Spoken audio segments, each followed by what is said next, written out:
Bom dia, meus irmãos, bom dia, minhas irmãs, e a paz do Messias, chamado Cristo, Jesus, para todos vocês, e para mim também, e para todos que fazem a vontade do Senhor nosso Deus. Eu já convido todos vocês para lermos juntos o 18º livro da Bíblia Sagrada, o livro de Jó, capítulo 35. Em seguida, Eliú disse: Jó, você não tem o direito de dizer que para Deus você é inocente. E também não pode perguntar assim: ó Deus, será que te sentes mal com o meu pecado? E que vantagem tenho se não pecar? Sabe, muitas das vezes só se levantam a pessoas das nossas próprias amizades. Os amigos só se levantam para julgar e acusar, mas para ajudar ninguém ajuda. Ninguém quer se levantar para ajudar.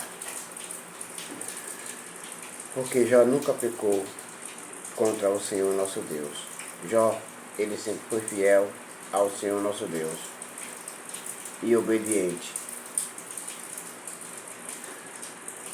Porém, todas essas coisas que aconteceram com Jó, por causa dos seus filhos, dos 7 filhos e as 3 filhas. Por isso que Jó estava sofrendo muito por causa deles, que não obedeciam ao Senhor nosso Deus, o Todo-Poderoso. Pois eu vou responder a você e também aos seus amigos. Olhe para o céu e veja como as nuvens estão muito acima de você. Se você peca, isso não atinge a Deus lá no alto. As suas faltas, por muitas que sejam, não vão prejudicar a Deus. Vocês lembram, irmãos, de um capítulo, de um versículo que tem na Bíblia que diz que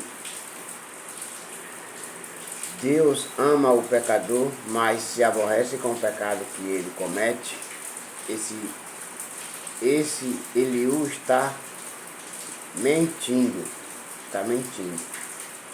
Se Deus ama o pecador, mas ele se aborrece com o pecado que Deus ele ama o pecador, mas se aborrece com o pecado que o pecador comete, porque Deus espera que o pecador reconheça o que está errado e peça perdão a ele para que ele venha perdoar. Entendeu? E esse Eliú está mentindo aqui. Agora vamos lá. Se você faz o bem, não está ajudando a Deus. Ele não precisa de nada que é seu. Outra mentira de Eliú.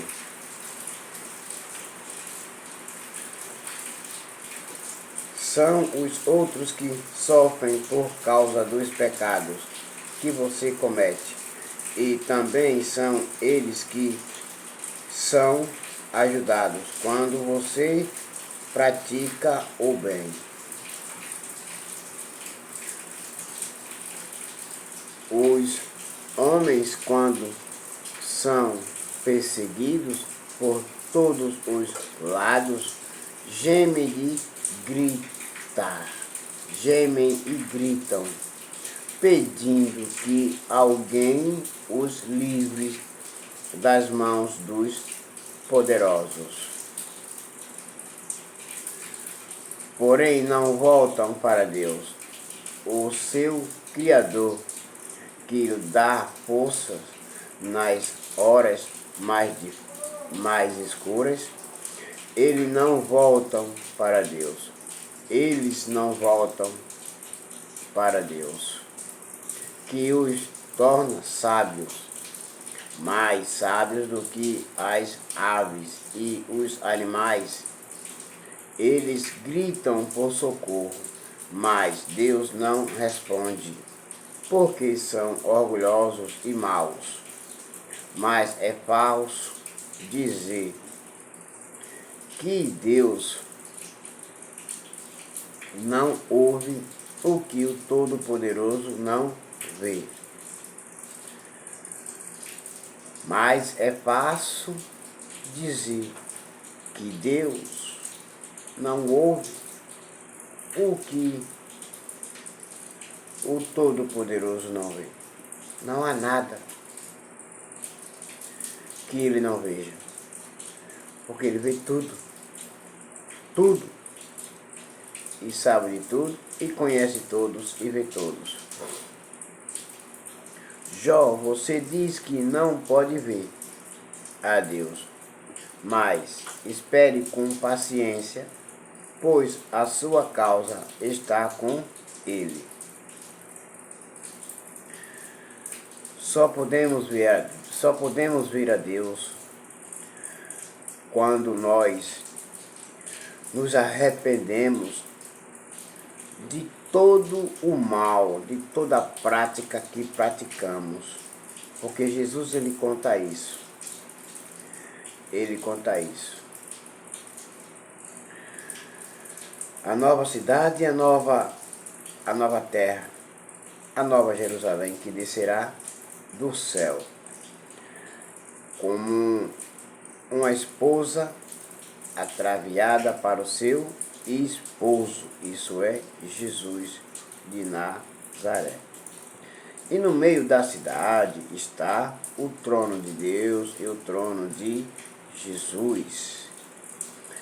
E não precisaremos mais nem da luz do sol, porque o brilho do Senhor, o nosso Deus, o Todo-Poderoso, nos iluminará. Nós o veremos face a face como ele é.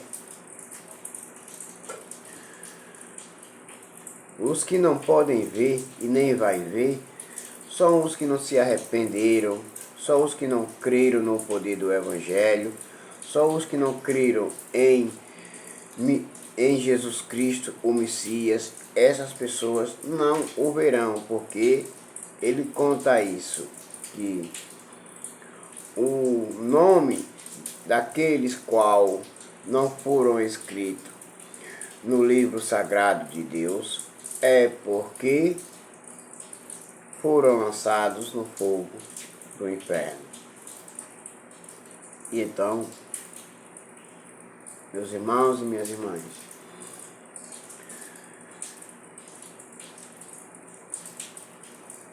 você pensa que Deus não castiga, que ele não presta muita atenção no pecado? Vou repetir. Você pensa que Deus não castiga? Claro que sim.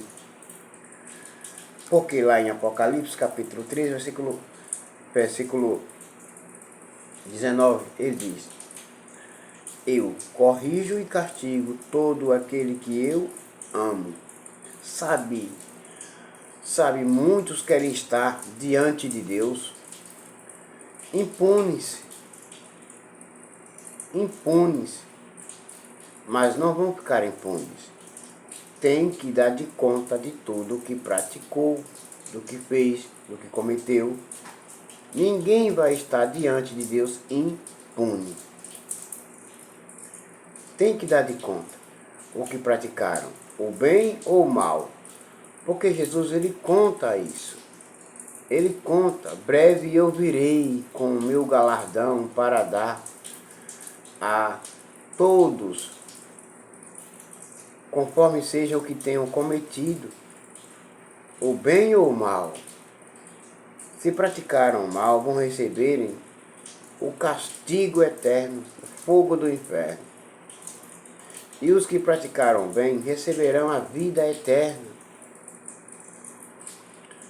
Porque em Mateus capítulo 25, do versículo 46, ele diz que uns ressuscitarão para o tormento eterno. Eles irão para o tormento eterno. E os que fizeram o bem ressuscitarão para a vida eterna. Vamos viver eternamente. Os que fazem o bem, os que praticaram o mal, não vão. Porque Jesus, ele conta, ele fala, dizendo que eu tive fome, tive sede, tive nu, tive descalço, tive doente, tive na prisão, tive necessitado, eu era estrangeiro, e vocês não me acolheram. Então, apartai de mim, vos maldito, porque eu nunca vos conheci vocês. E os que estão do lado direito, que são as pessoas boas e honestas, que são os filhos do Pai, os filhos do Pai que está lá no céu. Ele diz: vinde benditos do meu Pai, para herdar o reino do céu, que foi preparado para vocês, desde a fundação do mundo. Só os bons. Então parem de se enganar. Parem de se enganar. Voltem. Parem de se enganar e voltem para o Messias chamado Cristo Jesus. Voltem, parem de se enganar, porque do seu jeito, como você pensa, como você age, você não vai herdar o reino do céu. Então, pare e pense melhor para a sua vida. Não adianta nada continuar o seu discurso. Você fala muito, porém não sabe o que está dizendo. Há muitos que só querem julgar, mas não se lembram do que Jesus ele disse. Se quiserem ser meus seguidores, tome sua cruz e siga-me. Isso quer dizer, deixe a vida dos outros. Olhe para a sua vida e deixe a dos outros. E se não estiver pronto para morrer como eu vou morrer, não merece ser meu seguidor. Aí então Jesus ele também conta, dizendo, meus irmãos, que se no teu olho tem uma trave e no olho do teu irmão tem um argueiro, como é que você pode querer tirar o argueiro do olho do seu irmão se no teu tem uma trave? Você tem que tirar o seu primeiro, para depois ajudar o seu irmão a tirar o argueiro que está no olho dele. Hipócritas, Jesus fala, hipócritas. Tira primeiro o argueiro do teu olho, para tirar o do olho do teu irmão. Então olha para a tua vida primeiro, cuida da tua vida primeiro, para depois tu ajudar o teu irmão. Então agora todos vocês fiquem com a paz do Messias chamado Cristo Jesus. E até logo. Amém, igreja?